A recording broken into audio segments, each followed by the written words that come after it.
The Northrop Tacit Blue aircraft was a research project to study the stealth technology using curved surfaces and engines buried in the fuselage to lower the IR signature. It led to the B-2 bomber design. The aircraft was little known because that's the way the government wanted it. It was a highly classified project, and the results of the project were used in the B-2 bomber design, and as such were also very secret. As a one-of-a-kind, short-lived aircraft, it is of a little-known aircraft, therefore not modeled in injection molding, as the production run would probably not pay for the tooling. This kit by Planet Models of the Czech Republic is done in resin, probably because resin models require less tooling and other investments to produce so a low a production run and still make a profit possible. I'll start trying to clean up and assemble the parts from front to back. So first of all, I'll work on the cockpit area, the seat and the pilot, and I don't think I'll fit this part first because I think that would be one of the last parts to go on. I've attempted to sand off the gates and the overflow areas that existed on these two parts. I learned some valuable lessons that maybe come back painfully later.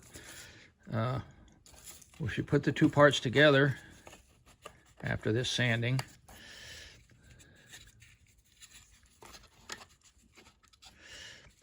They fit properly on the nose and the back, but there are two areas where they don't come together, or because they're mismatched in width.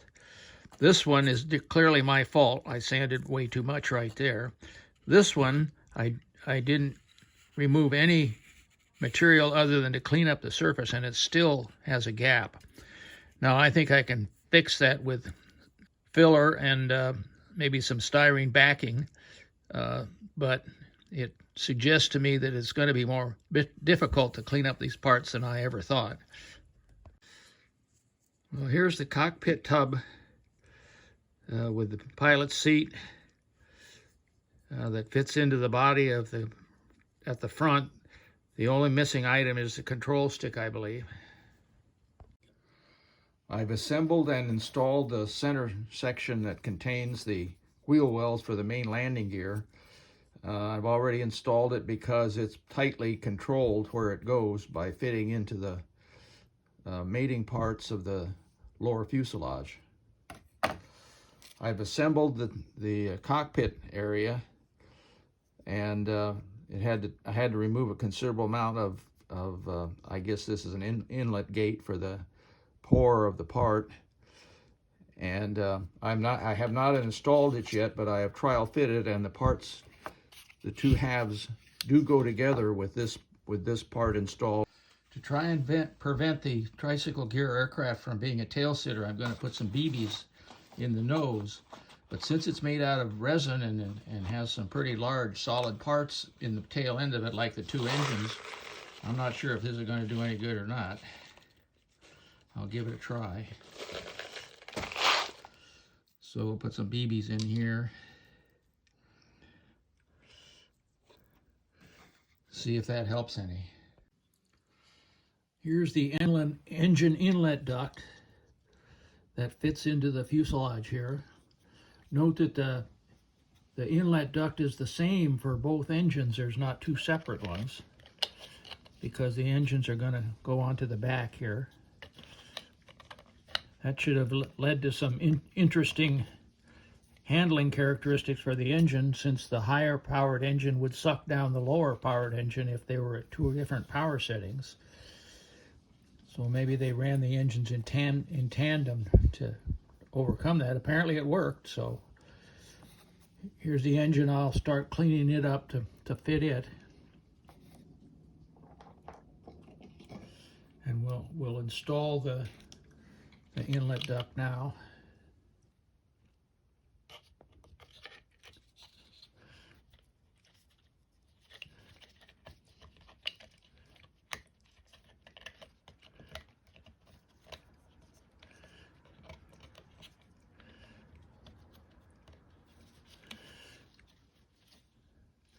not particularly skillfully done.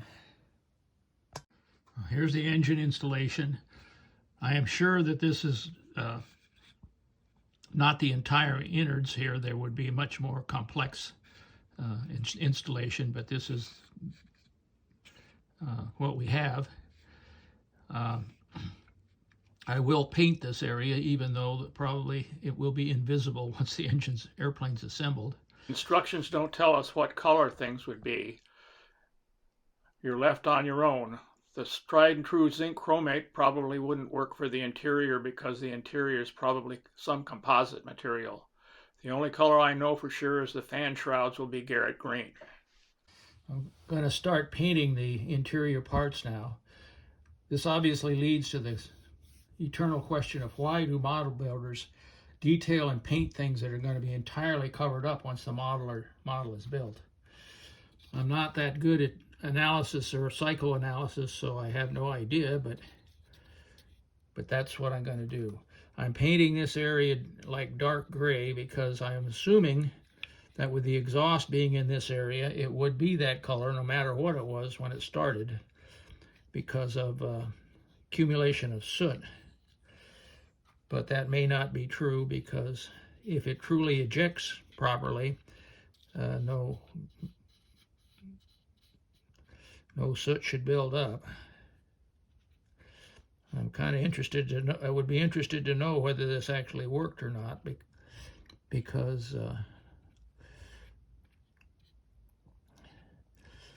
it's an interesting concept. And I'm going to paint the tail cones the same color because they would definitely have soot on them.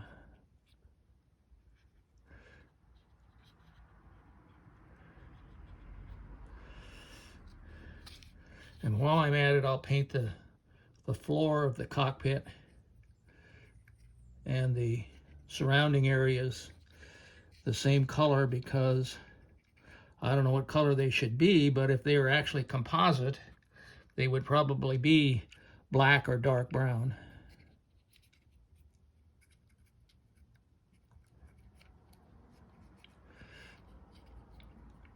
This part you might be able to see, but the model actually has what looks like tinted windshield glazing, which appears to be what was actually on the real airplane.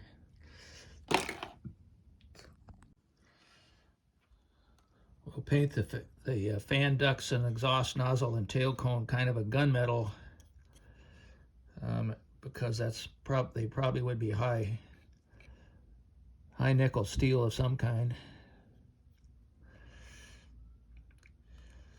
When we were turning out ATF-3 engines for the Dassault Falcon 200 and the Coast Guard HU-25A, which was basically a Falcon 200 modified for Coast Guard use, we suddenly got an order for a small number of engines that had a military designation, and that's about all we knew.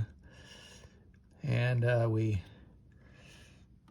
added those to the production run, and it was very secretive. We literally know nothing about what was going on. And the guy that came to pick it up, a single guy came for each engine, and we knew it wasn't going too far because instead of the 18-wheeler that usually came to pick up the engine, he was driving a big pickup truck.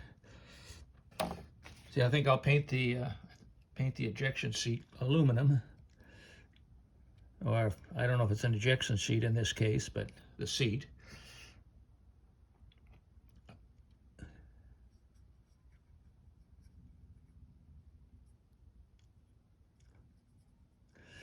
Maybe we'll put some indications of gauges along the side.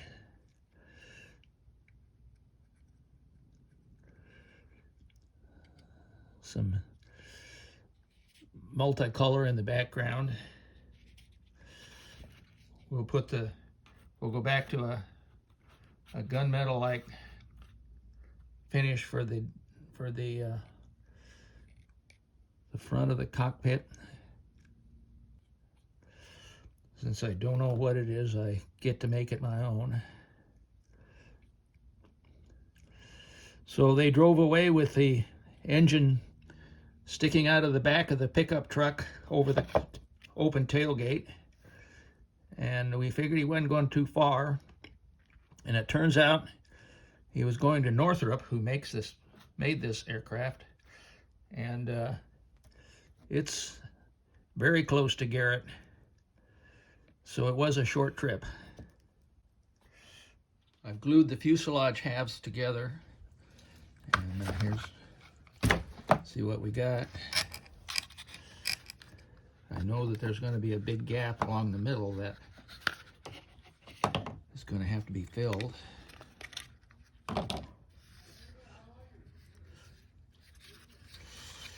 Yeah, as I know that this part pulled forward, it's not as bad as it looks because there's black paint there, but there's a gap there of approximately 1/16 of an inch, so it's going to be misaligned forward that much. I don't think that's going to matter. And then there's a little gap here, and a big gap here, and a little gap on this side that needs to be filled somehow. So I'll work on that next.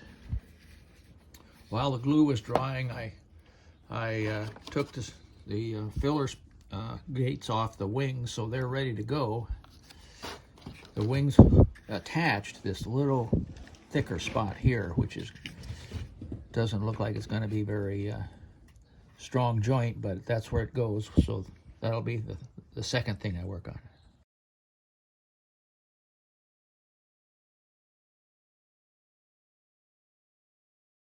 Nowhere on the drawings does it show what angle the two tail pieces should be at.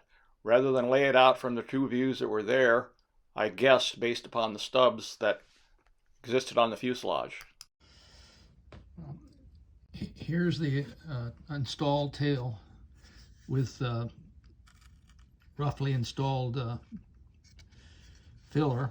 And I'll start working on sanding. The next thing would be to put on the landing gear, I suppose. Have very little luck with skinny plastic landing gear on heavy airplanes, but we'll give it a shot.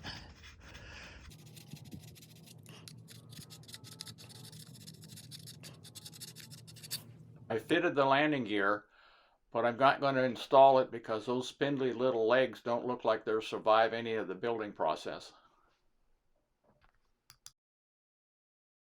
I've managed to successfully install the windshield onto the front of the aircraft. If I had tried to videotape this whole thing, the video would last over an hour, I think. The windshield came in with actually two windshields and one vacuum form part, which is fortunate because I butchered the first one because the plastic is so old and degraded that it splits and shatters rather than cuts. And so I managed to break off a piece here, and I don't think any amount of puttying and sandpapering is going to fully solve the problem of the fit of the windshield, but it's the best I could do. The landing gear is installed.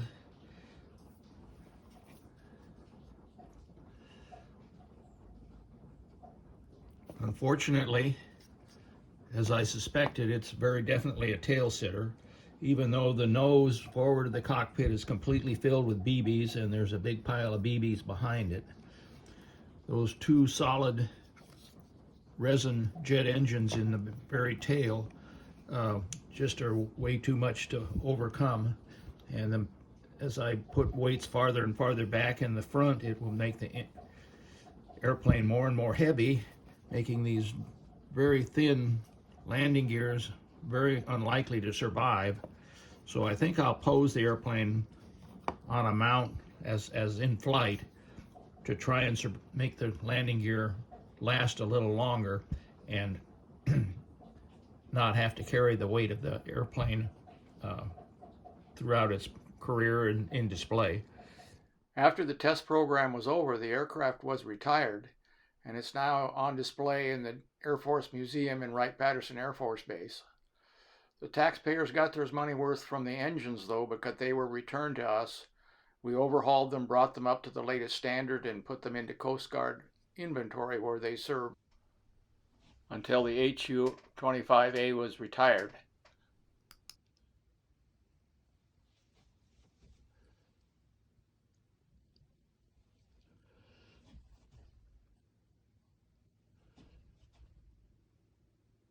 Thanks for watching.